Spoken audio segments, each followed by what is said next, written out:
Hello everybody, this is Margareta Harris in Geneva on this Tuesday, August 18, welcoming you to today's World Health Organization press briefing on COVID-19.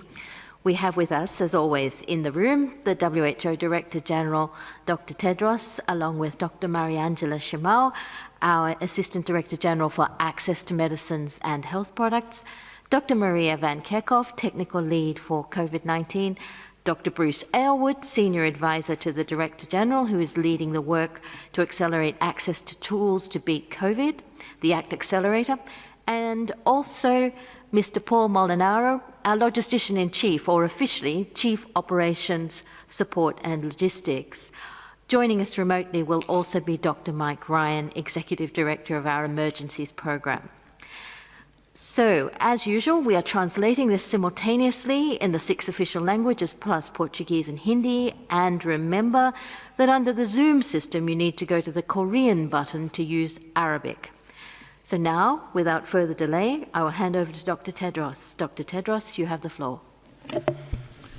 Thank you, Margareta.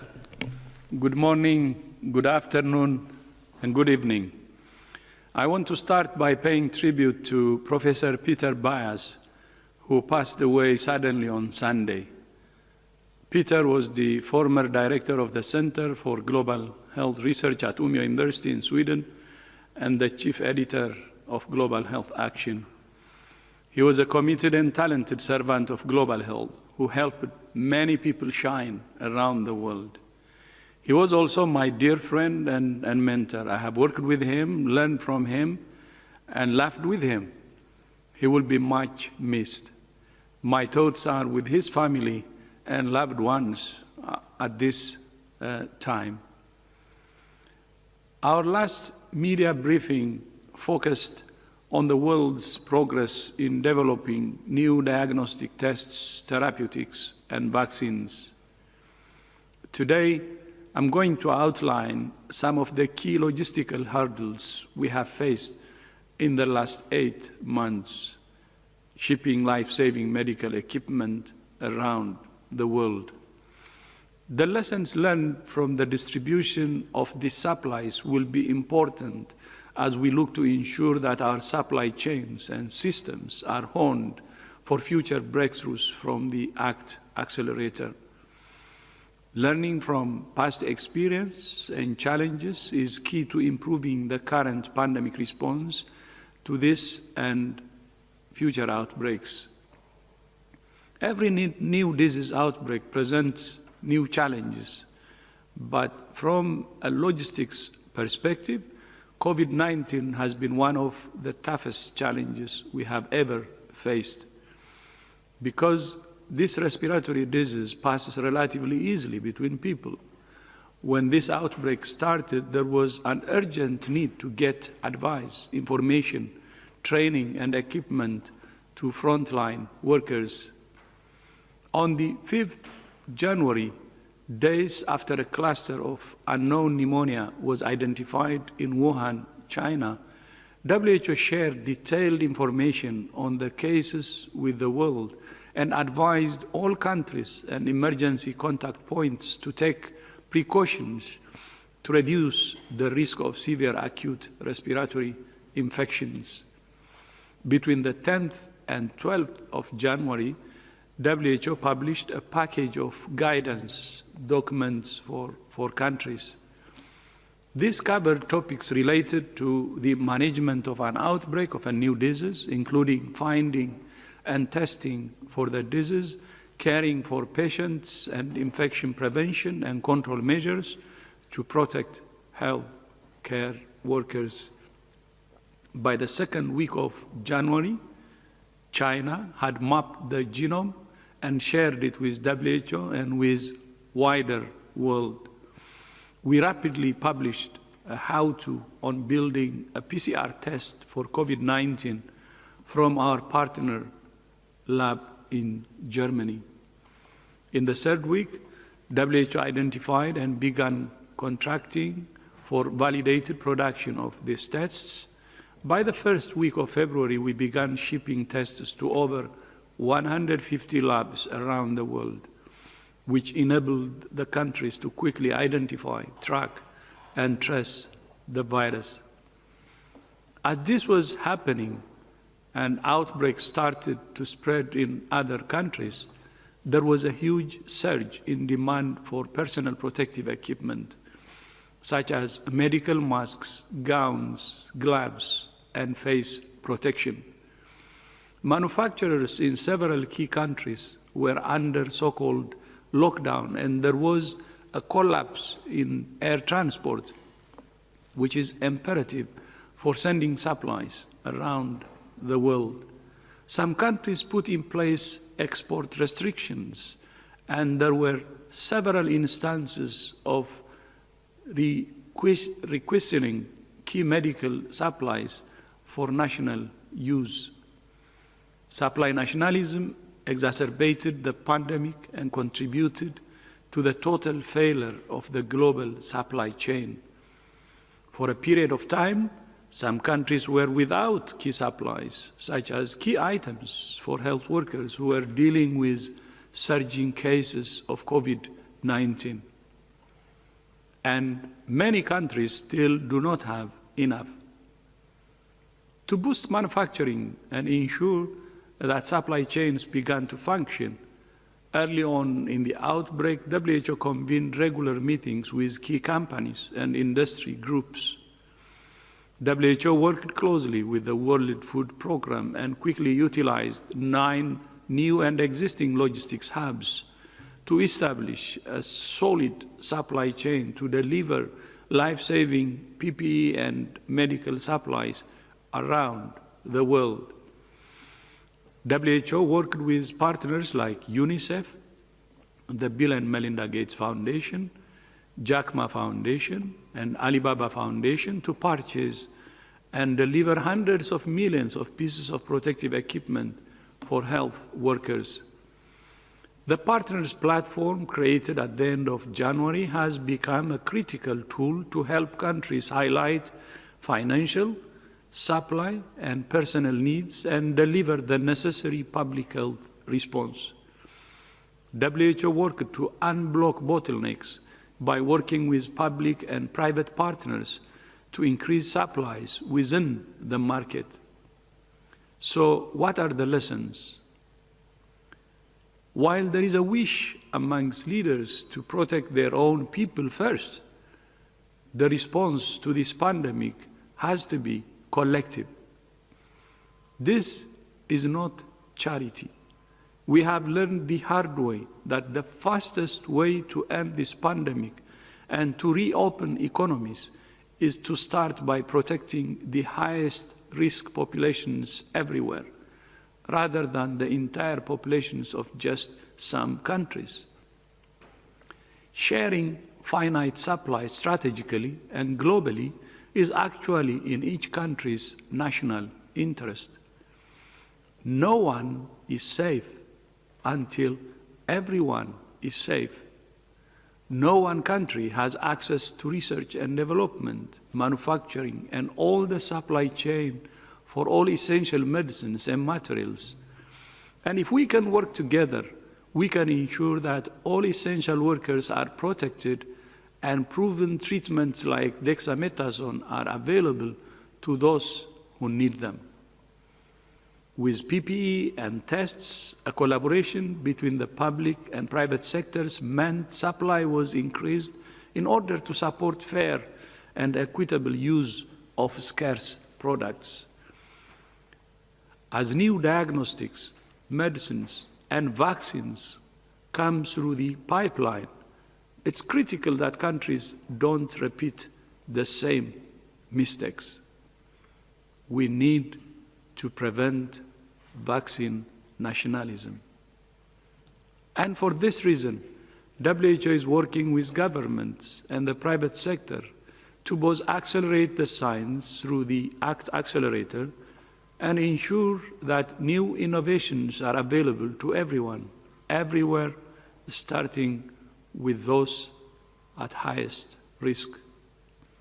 Since May, WHO has been in extensive consultations to develop a new framework to guide fair and equitable access to diagnostics, therapeutics, and vaccines for COVID-19 across all countries.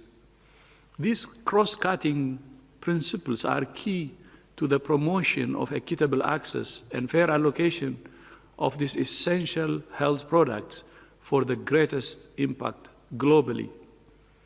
For example, once a successful vaccine has been identified, WHO's Strategic Advisory Group will provide recommendations for their appropriate and fair use. The allocation of vaccines is proposed to be rolled out in 2 phases. In phase 1, doses will be allocated proportionally to all participating countries simultaneously to reduce overall risk. In phase 2, consideration will be given to countries in relation to threat and vulnerability. Frontline workers in health and social care settings are prioritized as they are essential to treat and protect the population and come in close contact with high mortality risk groups.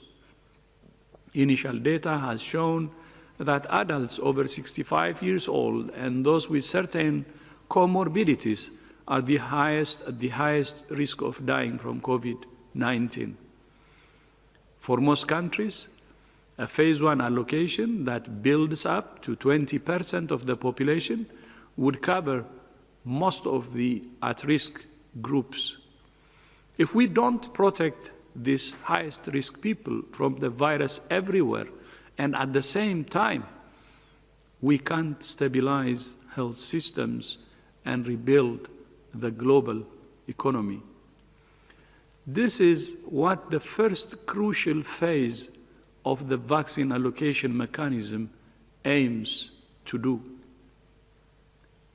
We are all so interconnected.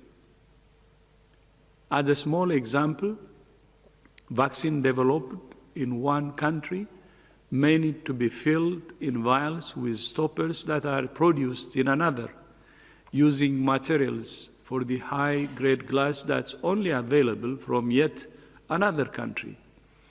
We will need to quickly manufacture billions of doses to reach all those who need the vaccine, which means hundreds of millions of glass vials and ways to transport them effectively. All this means elite planning at the highest level is needed right now to prepare to vaccinate and treat the world as new technologies come down the pipeline. As we accelerate the science, solidarity is needed to provide a joint solution to the pandemic. The COVAX Global Vaccines Facility is the critical mechanism for joint procurement and pooling risk across multiple vaccines, which is why today I sent a letter to every member state encouraging them to join the COVAX facility. Like an orchestra, we need all instruments to be played in harmony to create music that everyone enjoys.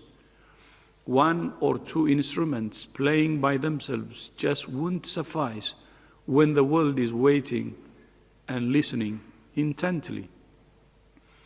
We will work to bring the band together to promote science, solutions, and solidarity, because we believe to our core that we do it best when we do it together. I thank you. Thank you, Dr. Tedros. I will now open the floor to questions from the press online, but I'd remind you first that if you wish to ask a question, you need to raise your hand. I'll also ask you to keep your questions to 1 question. You may ask your question in any of the 6 UN languages, plus Portuguese, because we have simultaneous translation. We are restricting this briefing to under an hour as usual, so as I said before, please restrict yourself to 1 question. Now, for the first question, because we've got this press conference earlier, we've got people joining us really from all around the world. We have a question from Australia. So I'll ask Jason Gale of Bloomberg to please unmute yourself and please ask your question, Jason.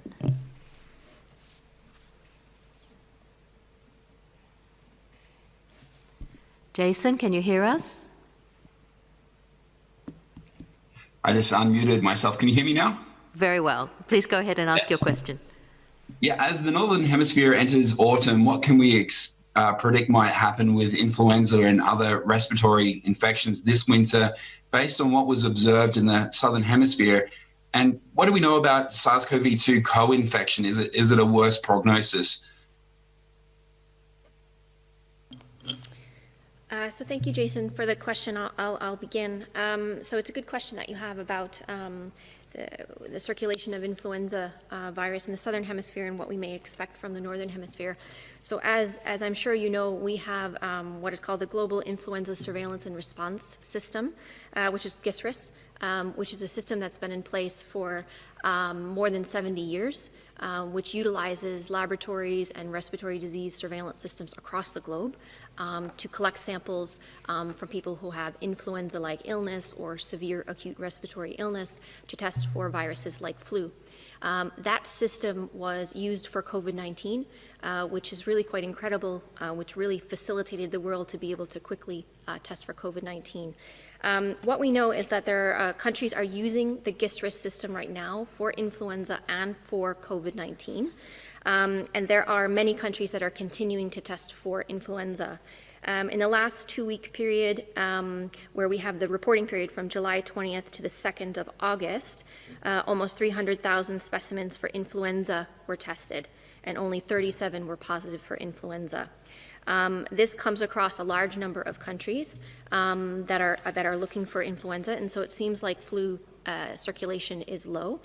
There may be a number of reasons for this, particularly in the Southern Hemisphere, where they are having their flu season, their winter flu season. Many of the physical distancing and public health and social measures that have been put in place, which keeps people apart, may have actually played a role in reducing circulation of influenza.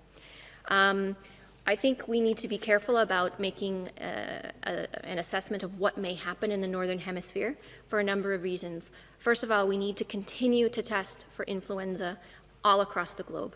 So the systems that are in place that are testing for COVID must continue to test for flu. That's first and foremost. Secondly, we do have a vaccine for influenza. And so it's important that people get vaccinated against influenza when that vaccine becomes available. That's really important, because it will be quite difficult if somebody is infected with either COVID or flu and they have a flu-like illness or cold-like symptoms. We won't be able to distinguish immediately between whether somebody has flu or whether somebody has COVID. We will need testing to be able to do that. So it could complicate the clinical picture. But there are tools that are in place for influenza, and so it is really, really important that when the vaccine becomes available for flu, that people do take that vaccine. Please go ahead, Dr. Aylward. Thanks, Margaret. And Jason, just to reinforce the importance of the issue that you raised with respect to flu and COVID. Last year, as Maria mentioned, the COVID hit the Northern Hemisphere in most places as we were coming out of the flu season. And this is extremely important because as you look at the massive expansion that had to happen in critical care capacities in the Northern Hemisphere in particular, in a lot of the countries and areas that we were working with, when you asked a hospital, how did you expand from 30 beds to 45 or 30 to 50 or whatever, the answer often was because we had that additional surge capacity for flu. So a lot of the surge capacity that we relied on to be able to manage the critically sick patients last year certainly initially came from that surge capacity. And that highlights the reason it's so important to get the flu vaccination rates up this year, even relative to previous years, as Maria emphasized, because we need that capacity potentially to manage COVID also this year. Again, as we spoke about in our last presser, we have a huge susceptibility gap still against this disease, COVID. We're going into a high season for transmission of respiratory illnesses, and hence our concern that we have all possible capacities optimized to be able to manage that. And part of this is going to be managing flu and managing, ensuring optimal flu vaccination, as Maria mentioned. Thank you very much, Drs. Van Kerkhoff and Dr. Aylward. The next question comes closer to home. It's from Nina from Agence France Presse. Nina, please unmute yourself and go ahead. Thank you. Can you hear me? Very well. Please go ahead. Okay, great. Thanks a lot. I was wondering, I saw that there was some reports out earlier this week that suggested that the so-called herd immunity against COVID-19 could become effective with just around 50% of people immune, opposed to 70 or 80% as thought previously. Is this something that you're looking at? And do you have a better idea of whether contracting the disease could provide the wanted immunity, or if it would mean that 50% of the world's population would have to receive a vaccine to reach that? Thank you. So thanks for this question. I will begin. So normally when we talk about herd immunity, we talk about the use of a vaccine and how many people need to be vaccinated to be able to reach the right proportion so the virus will not have an opportunity to circulate between people. What we are learning about immunity, what we are learning about antibodies, and it comes from seroepidemiology studies. There are a large number of seroepidemiology studies specifically for SARS-CoV-2 that are occurring right now globally, more than 100 right now. We are working with at least 50 countries right now to carry out studies on seroepidemiology so that we use a standardized approach across these different countries. Most of the studies that have been conducted so far, they've used a variety of methods. They've used a variety of antibody tests. So there are limitations in terms of, I don't want to overgeneralize, but what we've learned from the studies available to date is that less than 10% of the population has evidence of antibodies against SARS-CoV-2 virus. So what we really want to know are if people have these neutralizing antibodies, which are collected using a specific type of test, antibody test. Not all studies are actually looking for neutralizing antibodies. There are some higher seroprevalence rates among some frontline workers, some higher risk groups. So, for example, healthcare workers or some frontline workers, who have been directly exposed to the virus, some areas with intense transmission, and those seropositivity rates go around 20%, 25%. But again, that means that a large proportion of the population remains susceptible. There are some suggestions of what that level of herd immunity needs to reach. A lot of these are done through modeling projections. That is quite helpful. But what we are looking at right now are the results of the seroepidemiology studies that are being conducted, and these tell us consistently across all regions that a large proportion of the population remains susceptible to infection, and that means the virus has an opportunity to spread. So this is why we emphasize so much that we have a responsibility ourselves to prevent ourselves from getting infected, and if we are infected, to prevent that virus from passing to others, which is why we focus on the case finding, the contact tracing, isolation of cases, quarantine of contacts. Having said that, just lastly to say is when somebody is infected with this virus, we expect that they develop an immune response.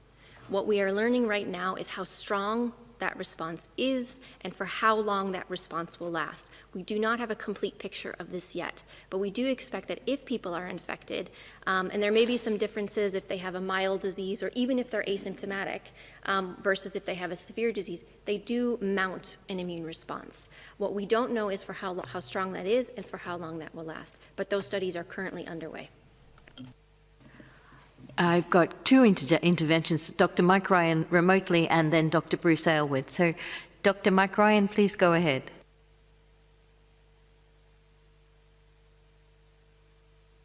Hi, Margaret, can you hear me? Very well, we can see you too. Great. No, just to follow up on Maria, I think the The issue here is that transmission and susceptibility are very different in very different countries, different people transmitting, different people susceptible. The fact is that we don't know where this much mooted herd immunity lies, the level of immunity in the population that itself, by itself, suppresses transmission because there aren't enough people susceptible available. The question is, there is no question in my mind, we're a long way from that. And will remain a long way from that in the absence of an effective vaccine. It may be lower than was previously suggested at 60, 70, 80%. We don't know how much lower. We don't know what role cell-based immunity and other things play in the disease, and we certainly don't know how long protection lasts. So yes, there's a lot up in the air. There's a lot to be discussed. There's a lot to be worked out between the scientists. But I think what we can say with certainty is right now, as a planet, as a global population, we are nowhere close to the levels of immunity required to stop this disease transmitting. And we need to focus on what we can actually do now to suppress transmission and not live in hope of herd immunity being our salvation. Right now, that is not a solution. And it's not a solution we should be looking to for our salvation. Thank you, Dr. Ryan. And now Dr. Aylward's got some more to add. Yes, sorry, Margaret. I think Michael really captured it, because there were two parts of this question, as we were alluding to, what level of herd immunity. We're dealing with a respiratory-borne pathogen which is relentlessly seeking out the susceptibles. That's what we're seeing, which means you want very high herd immunity. Now, we're also human, so when we hear a range of 50% to 80%, we think, gosh, I hope it's 50%. But in a situation like this, where we lock down half the world's population, where the economy's ground to a halt in so many places, you have to plan for very high levels of herd immunity, because we don't want to take chances. We don't want to be wrong. So as we're planning vaccination, as we're planning the rollout, you want to plan to get high coverage and not get lulled into a dangerously seductive suggestion that it could be low. The other part of that question was about if we get 50% vaccination coverage, are we there? And no, this is another point we need to be very clear on. We can't confuse vaccination coverage with the proportion of the population that's immune, because the vaccine may work in 80% of people, 50, 60% of people. So you have to multiply your coverage times the efficacy to figure out what proportion is going to be actually protected. So if we only get 50% coverage, the number that are actually protected will be even lower, which means we're nowhere near what it would take to protect populations in general. And the last point I would make was the one we discussed last week, was, and Mike keeps hammering it, you need the full package. There aren't silver bullets. You're dealing with a nefarious enemy here. You want to have your diagnostics, your testing, your quarantining. You want to have your therapeutics as well as your vaccine. And that's why the Director General Launchnan is talking about the ACT Accelerator so much. It's about getting all of these tools to scale so that we can actually tackle this thing properly and get back to the new normal we need to keep our societies functioning and our economies open and our health system safe. Thank you very much for all those answers, Drs. Van Kerkhove, Dr. Ryan, and Dr. Aylward. We're now moving to Azerbaijan for our next question, which is coming from Kamran Kasimov of Real TV, Azerbaijan. Kamran, can you unmute yourself and ask your question? You hear me? Yes, we can. Please go ahead. Yes, okay. Greetings from Azerbaijan, from Real TV. I have a question about education system, because some countries, also Azerbaijan, discussing for the new school season course. So there have many points about the reduce of the hours of lessons, and we need for official position of WHO. Maybe you have new rules or suggestions about the new school season, because I repeat, many countries, also Azerbaijan, preparing for the school season. Please. Thank you so much for this really important question. It's a question we get quite often around the opening and closing of schools. There are many, WHO has issued guidance around the considerations of opening schools, closing schools, full closure, partial closure in the context of this pandemic. What is really, really important is that we understand that schools operate in communities. Schools are not in isolation. So if the virus is circulating in communities, if the virus is circulating around that school where the children live, where the people who work at that school live, there's a possibility that the virus can enter the school system. So what we've done is we have outlined a number of considerations for schools to take into account for the safe reopening of schools. Everybody recognizes globally the importance of schools for children, not only for education, but for security, for food, for social interaction, for protection. And so it is really important that we open schools safely, but they need to be done in the context of the wider circulation of the virus. So what we've done is we've outlined a number of considerations for the decision makers to take, which outlines, what is the circulation of the virus around that school? What is the setting like of the school itself? Not all schools operate the same way. There are different physical structures of the buildings themselves. There's different age groups that are part of the buildings where the children go.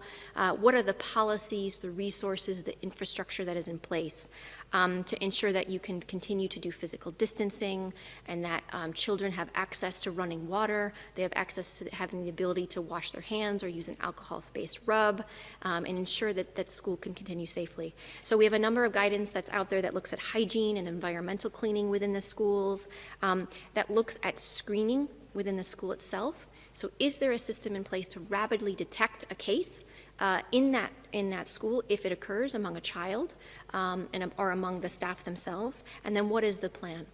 In addition to that, to outline considerations around communication. So not only talking to the people who work at that school, talking to the children themselves, listening to the children themselves about how they can go back to school safely, and the parents of those children, to weigh the concerns of the parents.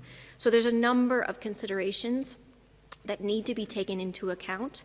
But again, just to reiterate, that these schools do not operate in isolation, that they are part of the communities. So if the virus is circulating in the communities, there's a possibility of that virus entering the school itself. Thank you very much, Dr. Maria Van Kerkhove. For the next question, we're going to Spain, to Oriol from El País. Oriol, can you unmute yourself and ask your question?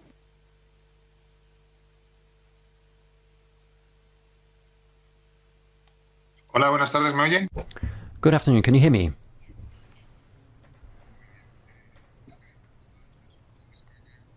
I have a question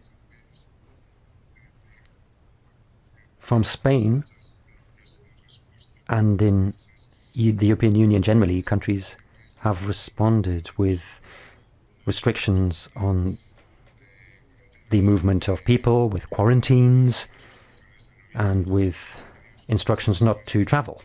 And I'd like to know what your reaction is to those measures. Thank you. I think this one's one for Maria to start with. Yes, so thanks again for the question about, we are seeing a large number of countries that are opening up their societies, and part of opening up that society includes travel. It includes the ability for people to travel. We have recently issued guidance similar to what I've just mentioned about the schools. These are about considerations for travel and how this can be done safely. And it's not just the act of travel itself. It starts from when you leave your home, and if you are feeling unwell, shouldn't be traveling. If you are a case, you should be in isolation. If you are a contact of a case, you should be in quarantine and therefore not traveling. But when travel, is able to open up, what are the considerations countries need to take?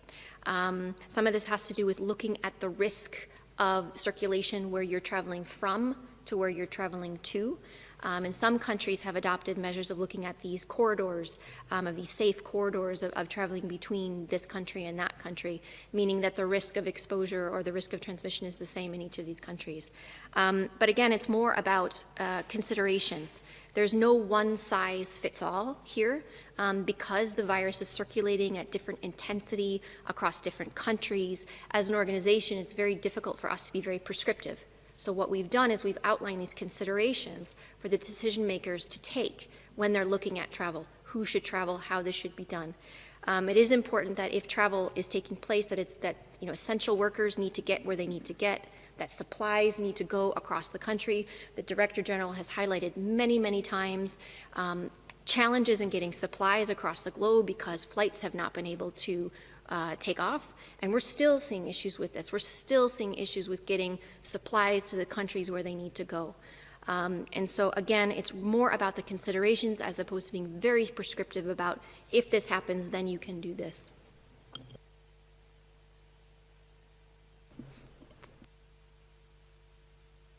Got something to add?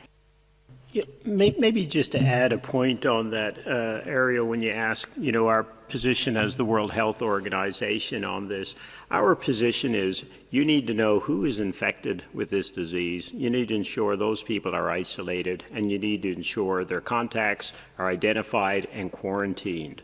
The reason countries are putting travel restrictions in place, et cetera, is because they don't know that, and they're not able to manage the risks, and they're not able to understand the risks. When we get to the position where we can really test at the levels we have to, know who's infected, those people are really being isolated so they can't infect others and their contacts, and those people aren't traveling, then the virus isn't going to travel. This all comes back again to extraordinary measures that are being implemented in the absence often of our ability to do the basic public health measures that are so fundamental to getting this thing under control. So when you have a flare, is that the first thing you need to do? The first thing you need to do, test, isolate, trace the contacts, make sure those folk aren't moving. That's why we quarantine them. That's why we isolate them. And then virus transmission stops.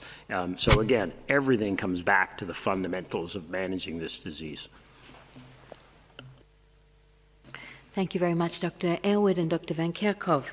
The next question we have comes from Pakistan. We're really moving around the globe today, and it's from Neha. And Neha, can you unmute yourself and ask your question? Hi. Recently, South Korea detected a genetically mutated COVID-19 virus in cases imported from Pakistan and Uzbekistan. What could you tell us about the mutation, and is there any evidence that these mutations are the reason behind low mortality rates in both these countries? Thank you. So thanks for this question. I'll begin. So you highlight one article that's looking at mutations in this SARS-CoV-2 virus. I want to give you a more general answer to this because there are a lot of people globally that are looking at sequences of this virus and looking at changes in the virus or mutations. More than 75,000 full genome sequences are available publicly and globally, coming from countries all over the world who are sharing those viruses. So that's wonderful, and we need that to continue to happen. What we have done as an organization is we have utilized and harnessed the expertise of laboratorians and virologists and people who study specifically coronaviruses and specifically study mutations and changes and what that means to work with us to help us disentangle what all of this means. An article saying that there's a new mutation can sound quite scary, but these changes in these viruses happen all the time. There is a change in this D614G mutation that is something that has been circulating since February. It was first identified in February, and this is the predominant strain that is circulating in Europe and in North America, and it's come back into Asia again. What is important is that we're tracking these viruses and that these viruses are being shared.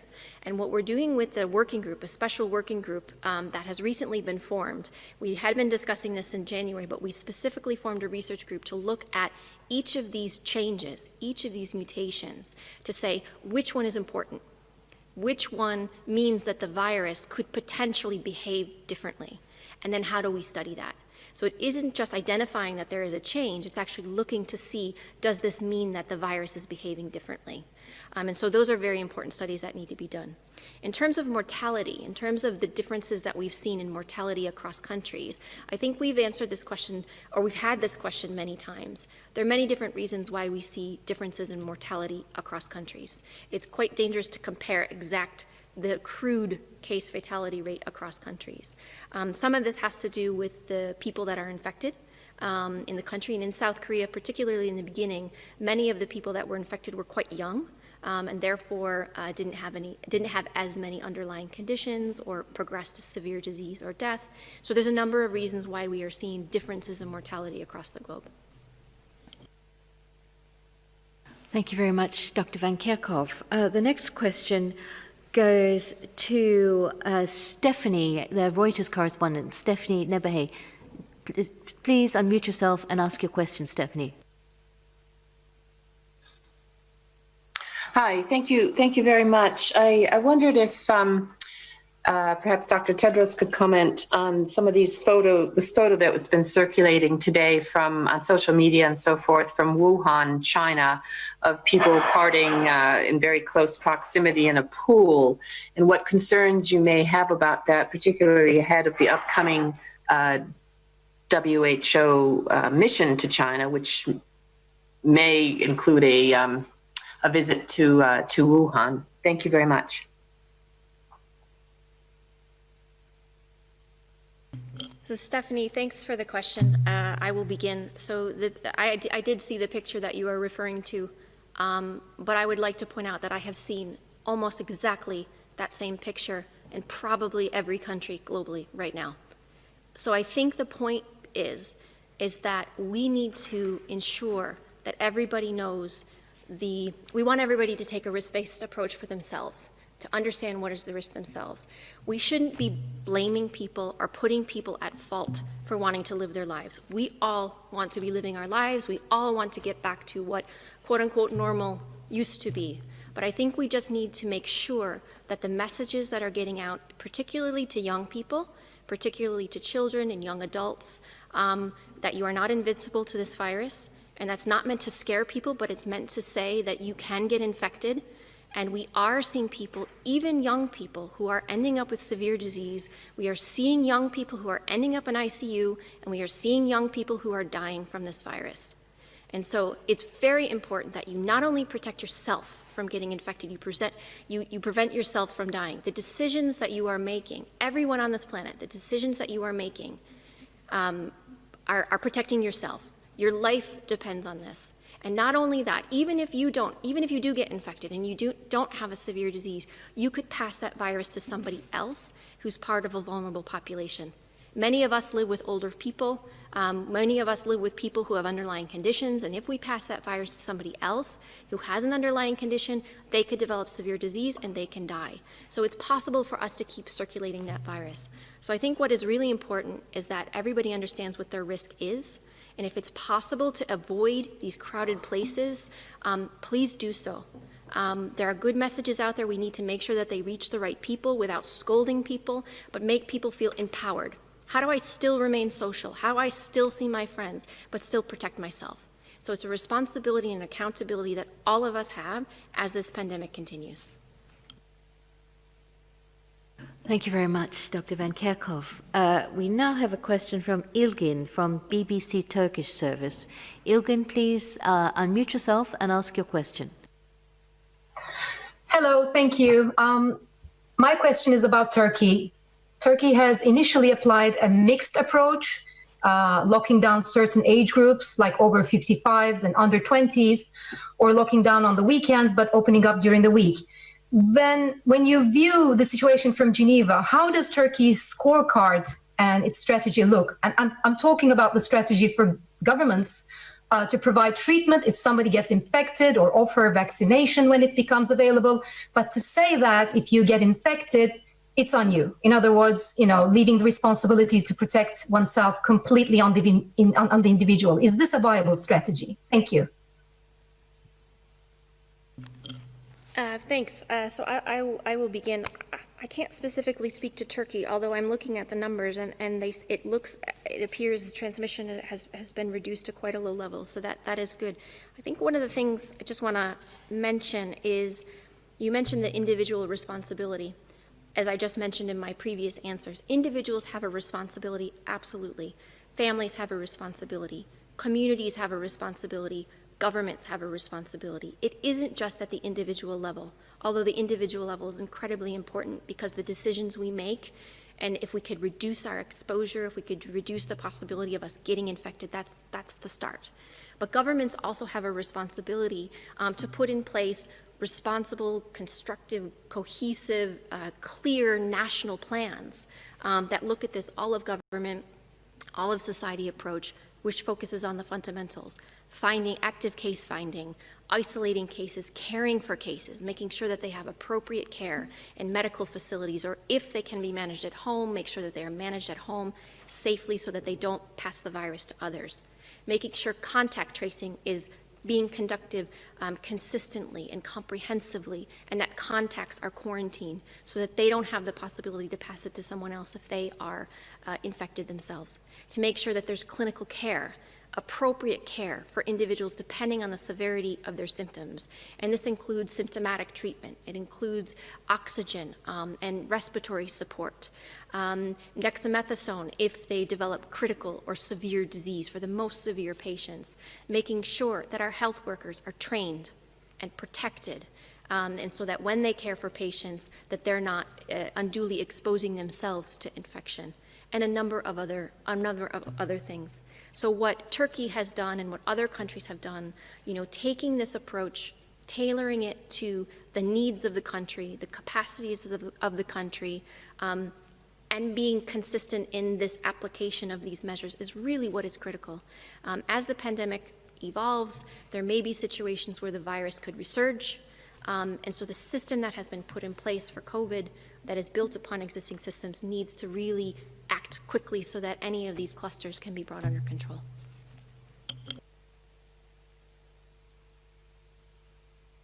We lost connection with Dr. Ryan. Oh, Dr. Elwood, did you want to add? Nothing.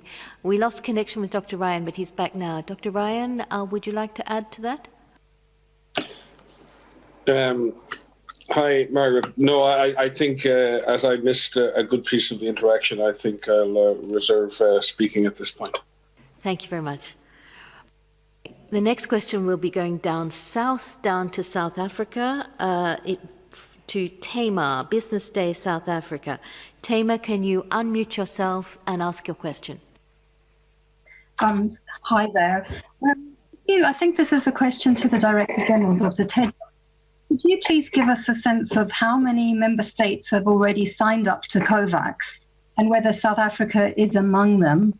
And kind of linked to that, could you perhaps comment on what might be deterring or holding up the sign-up of more countries? Thank you very much, Tamar, especially for raising the issue of the importance of COVAX. And for the others on the line who may not be familiar, of course, that's shorthand for what is the ACTA's coronavirus, or COVID, pardon me, global vaccines facility. So this is a global solution that has been developed to try and ensure as many countries as possible can pool the risks of development of COVID vaccines. As everyone on this call knows, there are many, many vaccine candidates. Many of them are in trials, built on many different platforms in different parts of the world.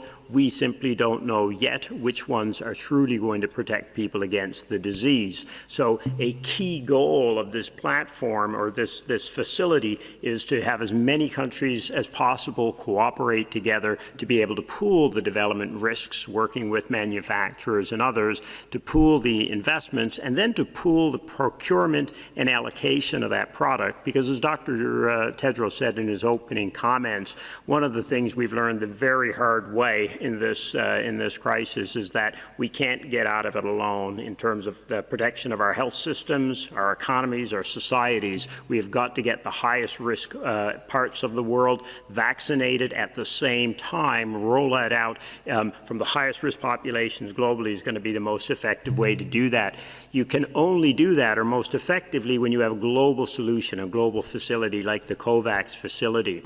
So this facility, this global vaccines facility, there are two groups of countries in it. There's 92 countries, which are a combination of the usual countries that work with Gavi, the Global Vaccines Alliance, and other countries that may need assistance. There's 92 of those. And then there are a group of what we call fully self-financing countries, and there's 80 countries that have expressed an interest. So we have a huge number of countries that are engaged right now in discussions about the global COVAX facility. The total, as I said now, is over 170, and that represents about 70% of the world's population. You asked how many have actually signed up specifically. Right now, we're still in the process of design. The terms, what we call the agreement terms, which a country would sign to join the facility, are just being finalized. We are looking for an indication, a firm indication for countries by the 31st of August. So that'll be the time frame that we'll be able, Tamar, to give you a better indication of who has expressed an interest versus who is actually signed on. Now, in addition to those 170 countries, one of the questions we had since last week is what about all the other countries? And there are, as people know, the European Union is working toward a solution for the European countries, and some other countries are as well.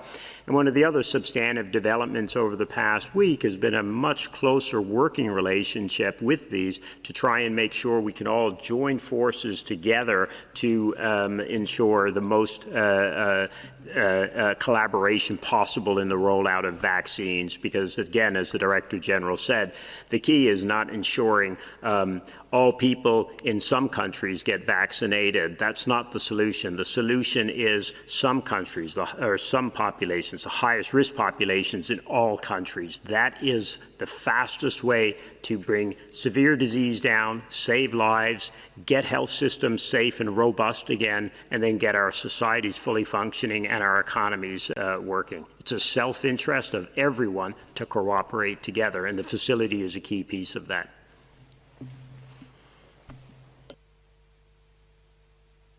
Thank you, Dr. Aylward. The next question comes from Sarah Wheaton from Politico. Sarah, can you unmute yourself and ask your question? Yes, thank you. And I apologize for the construction noise that may be in the background coming from me. But also following up on COVAX, I would request an answer to my colleague's question about what resistance you may be hearing from countries that have not expressed interest yet, and also any more details from what Dr. Aylward just mentioned about collaboration with efforts such as that of the European Commission, and if you are starting to see some collaboration, if not full-fledged joining, from the United States and China. Thank you.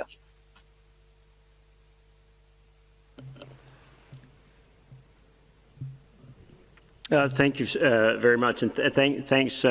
As I think Mike and Maria and Dr. Tedros said, we're all a little sleep deprived and don't always hear the full question. So apologies if we miss a piece, and please do come back like that. So in terms of the challenges to joining the COVAX facility, this is brand new, and a lot of it is still under design. And the question was asked about resistance to joining. We're not twisting arms for people to join the facility. This is in the interest of countries to pool their risk, to reduce the risk of an individual country, and then be able to get the best possible prices and guarantee the receipt of this. Now, for many countries, though, remember, this requires legislation in some countries to be able to work with a facility like this. In other countries, they have to figure out, well, what are the actual costs going to be, and then what part of our balance sheet do we use, and how do we do that?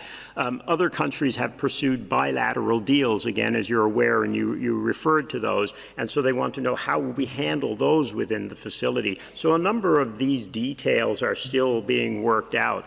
I think the fantastic news is that no matter what the challenge, there are potential solutions to all of them. And what we've found, and credit here to the Director General who's led a lot of these conversations, when we hit the big challenges, and such as, of course, and I think you referred to it, the EU and other countries are setting up some bilateral deals, that the big issue is, how do we make sure that those deals work in collaboration with the global COVAX facility so that we can roll this out to the entire world at the same time to cover the highest risk populations? So the key word here is how you join forces on that collaboration. And that's what I was referring to in the last intervention. We've had more and more discussions with a broader and broader group of players and tried to work through what might be the barriers to collaborating, and whether that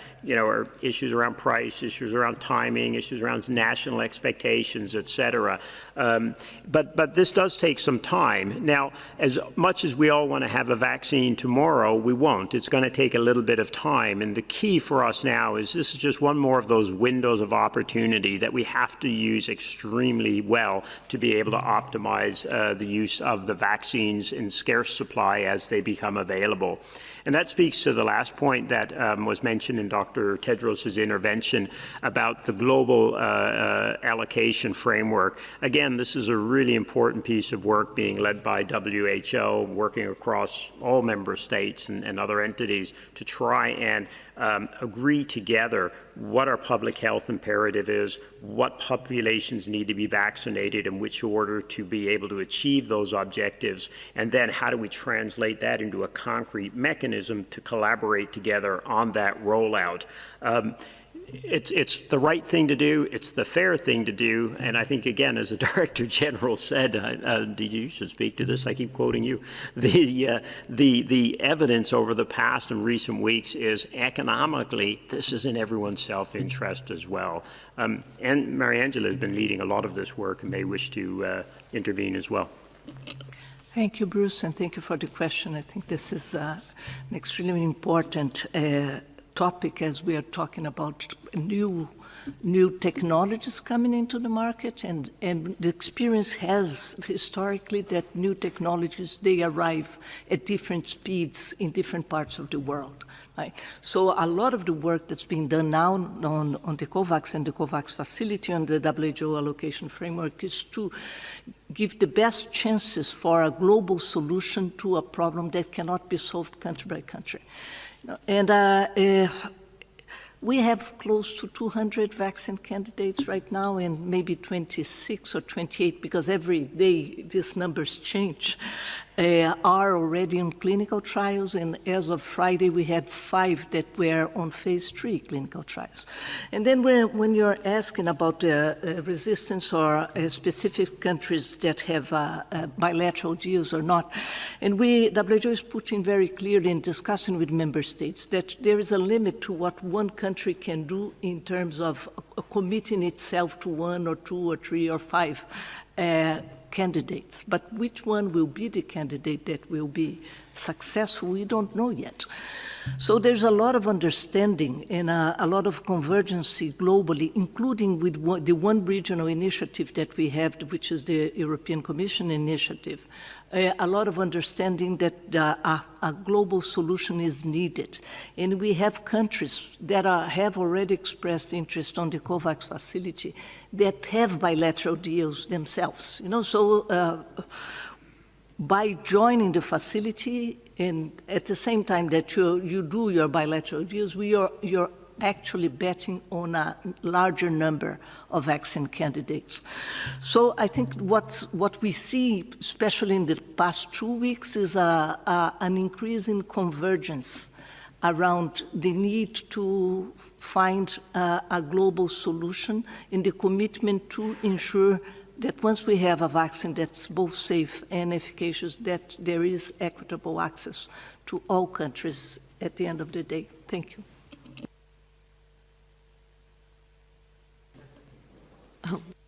There's one nuance to this that again, I'm sorry, folks, to come back, but just that everyone's clear on as well. When you hear about these multilateral and bilateral deals, like Mariangela mentioned, often a country may be in a position to make a deal with one company, because these are expensive. And the challenge is they don't know if that vaccine is going to work or if it's going to work in the populations they need it to work in, and multiple other factors. And again, what the COVAX facility does is it tries to pool that. So right now we have 9 vaccines, just over 9, across 3 different major platforms, technology platforms in multiple countries to try and spread that risk. If there's a winner in vaccines, we'll have one. There's absolutely no question. The key now is we're looking to even expand beyond that to make sure that we have an even broader portfolio. And again, the goal is to make sure that vaccines will be found, because part of this is about supporting, obviously, the development of those and the development at scale, but then also to ensure that the ones that do work are equitably and appropriately used, because that is the only way to get out of this together. Thank you very much, Dr. Aylwin, Dr. Shimal. And with that excellent question and those really great answers, we're running over time, so we've only got time for one more question, and that will come from Jonathan from DP2 in Denmark. Jonathan, please unmute yourself and go ahead. Thank you. Can you hear me? Yes, very well. Thank you. Can you hear me? Can you hear me? Yes, we can. You have included traditional Chinese medicine in your new international diagnostic manual. Therefore, I ask, can you imagine fighting COVID-19 with the secretion extracted from the gallbladder of a live bear? And how many doctors do you estimate it would require to hold the bear down while doing so? Thank you, Jonathan. That's not a real question. I think that marks the end of our press conference. We will now say thank you very much to everybody who joined, and I'll hand over to Dr. Tedros. So thank you very much. And sorry for not answering the last question, but Denmark is my favorite country. Tax kaduhe for your question.